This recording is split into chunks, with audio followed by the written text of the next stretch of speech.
Windy whistles.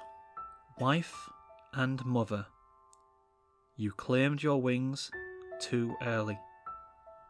I looked at the weathered headstone as the two rainbow-hued heads were bowed over the grassy plot, hat held in my hands. Dash didn't know I had forfeited my spot in the competition when Fluttershy had called me. I had been angry up until I saw her hang in the air, head thrown back as the rain pelted down. Her posture wasn't as proud as it usually was when she indulged in behaviour she enjoyed. She was hunched slightly. Probably didn't even realise it herself. She was at odds with herself over something, and I saw her shudder with what had to be a sob. And now, we were in Cloudsdale, visiting her ma on her birthday. I looked at the dates, doing some quick maths in my head. Dash must have been just shy of 3 when she had passed. She had said the other day that she didn't really have any memories of her mum. Backing away a step, I shot off a quick text message. There was something I might need advice on. "So, what's on your mind, AJ?" Sunset said as she slipped into the booth in the diner. Dash and her dad, Bow Hothoof, were off hobnobbing with relatives at a local bar and grill. "I'm a little curious myself," Twilight said. "I had a book sort station planned for today, but if it's for a friend, I'm there." I smiled. The Princess Twilight had an excitement for helping that would almost be called zealous. "I want to do something for Dash," I started. "Today's her mum's birthday. She'd have been 40 today." "Wait," Twilight said. "Don't you mean she is 40 today?"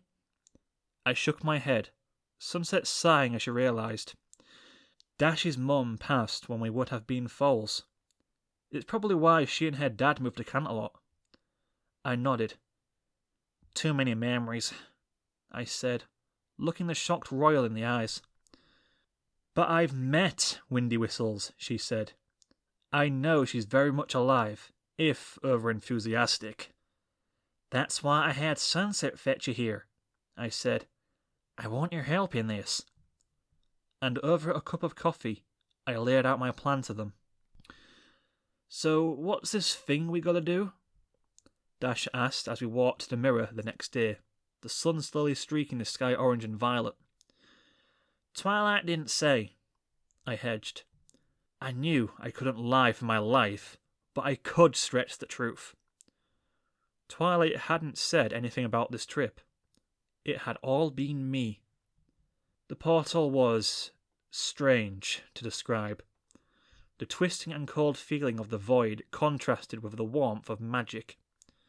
I tumbled out on the other side, feeling the strange sensation of my hat rubbing against my ears and the sudden feel of fur all over.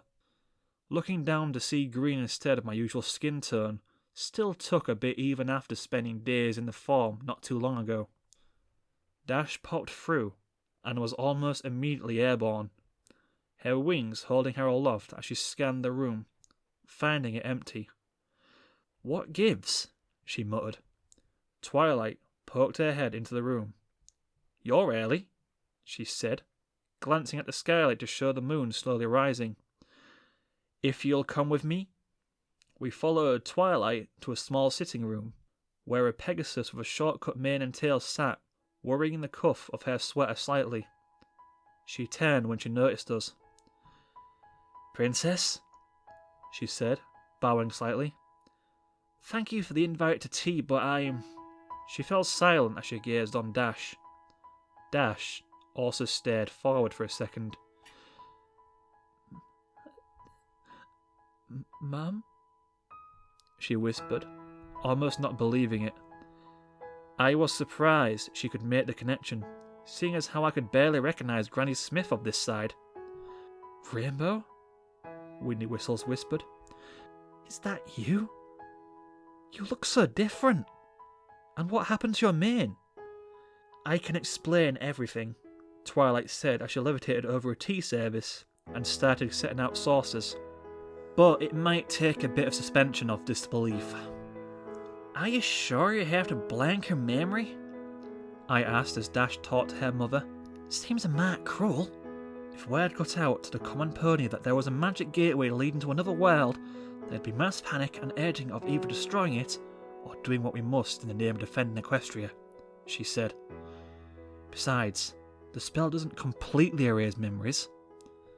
They're tied too closely to emotions to be completely dissipated. She'll likely assume it was a pleasant dream. She looked at me.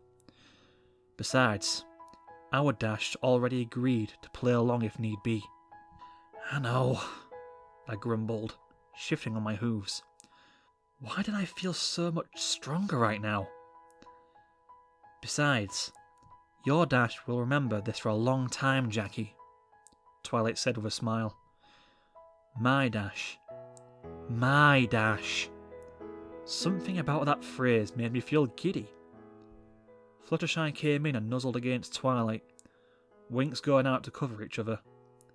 It was a pleasant sight to see. I knew how comforting the feel of those feathers could be.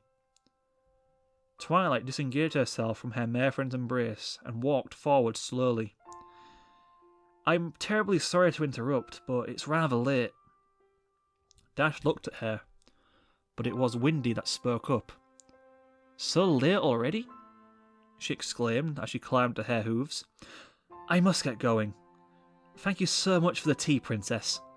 As she gave Twilight a hug, the alicorn's horn lit for a few brief moments, the same colour of her magic surrounding Windy's eyes. When they separated, she seemed unaware of the spell that had been cast on her. She turned to my Dash and pulled her into a firm hug. Always remember, she said, loud enough for all of us to hear, I am always proud of you. Just be happy, little one. And she turned and left, escorted out by Starlight. So, Dash said, looking at her hooves. She's not going to remember me? Twilight shook her head. Not entirely, she said softly. She'll likely pass it off as a conversation with her Dash or a dream. Dash seemed satisfied with the answer. At least I got to hear Mum's voice, and talk with her for a bit. Even if it wasn't exactly my mum. She looked at us, her eyes misting. Thanks, she said, words failing beyond that simple phrase. No need, I said, looking her in the eye. She never needed to say it.